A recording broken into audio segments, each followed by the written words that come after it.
Cuidareis para cumprir todos os mandamentos que eu hoje vos ordeno, para que vivais e sejais multiplicados e entreis e possuais a terra, da qual jurou o Senhor a vossos pais.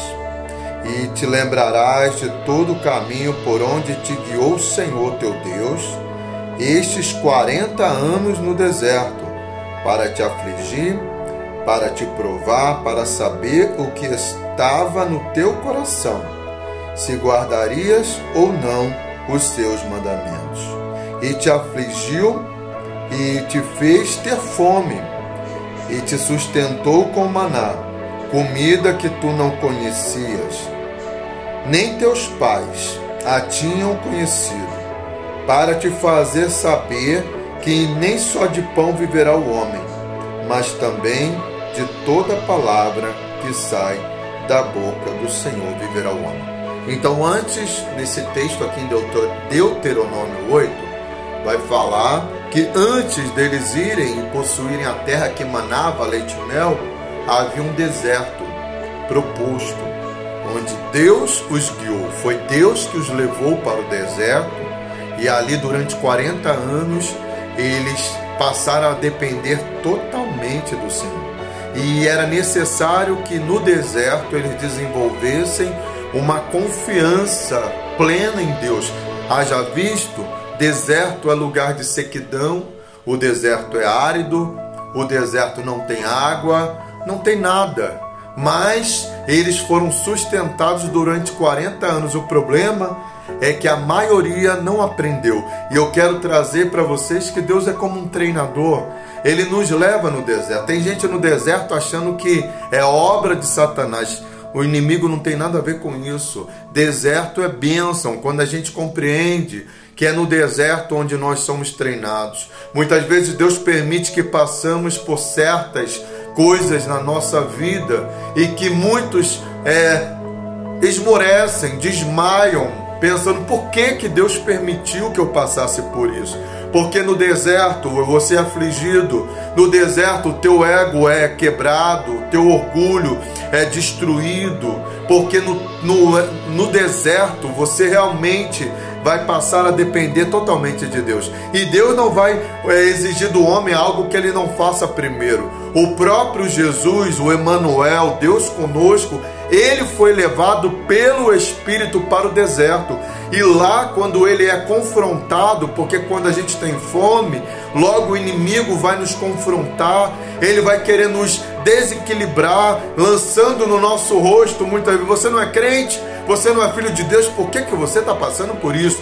Manda que essa pedra se transforme em pão. Mas Jesus vai citar para o diabo Deuteronômio 8, quando ele diz: nem só de pão viverá o homem, mas de toda a palavra que sai da boca de Deus. O problema é que essa geração de 600 mil homens que saíram do Egito, passando pelo deserto, sendo preparados no deserto, e era necessário que eles aprendessem, que eles observassem o mandamento, que eles não fizessem outros deuses, que eles não se inclinassem para ídolos, mas que eles dependessem somente de Deus.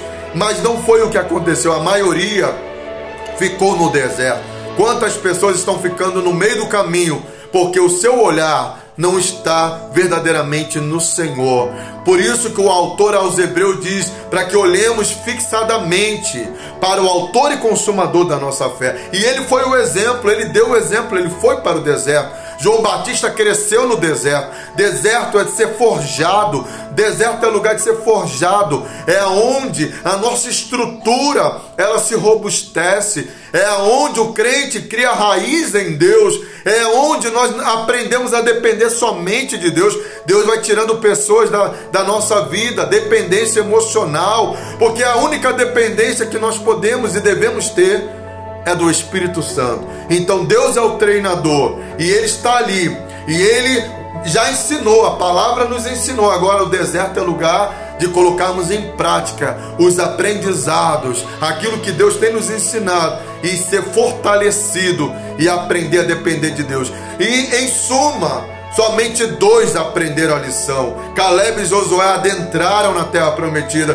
porque eles aprenderam, foram desenvolvidos, foram forjados no deserto. O caráter deles foi transformado e eles realmente adentraram na terra e aprenderam a depender somente de Deus. Se você quer realmente conquistar as promessas de Deus, o autor aos Hebreus, no capítulo 10, e eu termino citando o que ele diz no versículo 36: necessitais de paciência, a fim de cumprir a vontade de Deus e alcançar a promessa. Antes de chegar na terra, antes de conquistar a promessa, há um deserto a percorrer, porque no deserto é lugar de preparo, é lugar de ensino, é lugar de aprendizado, é lugar de aprender que nem só de pão viverá o homem, mas da palavra, de toda palavra que sai da boca do Eterno. Fique com essa reflexão e você será mais do que vencedor em Cristo Jesus nosso Senhor. Amém.